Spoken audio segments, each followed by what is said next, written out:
Have you ever pondered on the state of the incarcerated?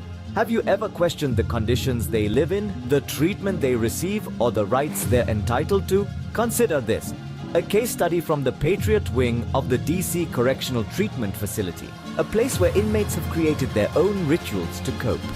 Here, approximately 40 men involved in the Capitol riot stand at attention every night at 9 p.m., singing the Star-Spangled Banner.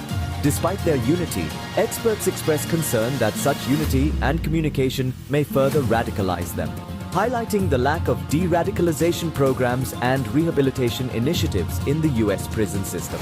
Then there's the issue of solitary confinement, considered a necessary tool by some, but a tool that can cause severe psychological harm. Prolonged isolation can lead to depression, anxiety, and suicidal ideation. There have been cases where individuals spent years in solitary confinement, experiencing conditions likened to torture. Now, imagine the state of medical care within these correctional institutions.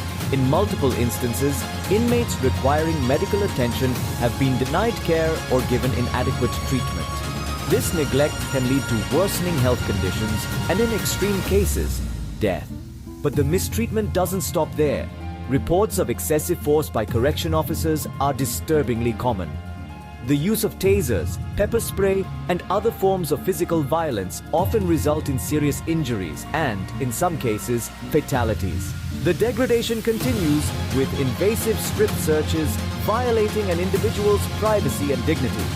And the horror deepens with reports of sexual abuse by corrections officers, with some using their authority to coerce or force inmates into sexual acts. On top of this, corruption and misconduct run rampant, with smuggling of contraband, bribery, and other forms of misconduct undermining the integrity of the correctional system as a whole. These issues are not isolated incidents. They're systemic, deeply ingrained within the correctional institutions around the world.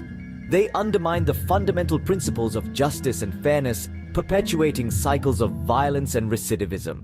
So, what can we do?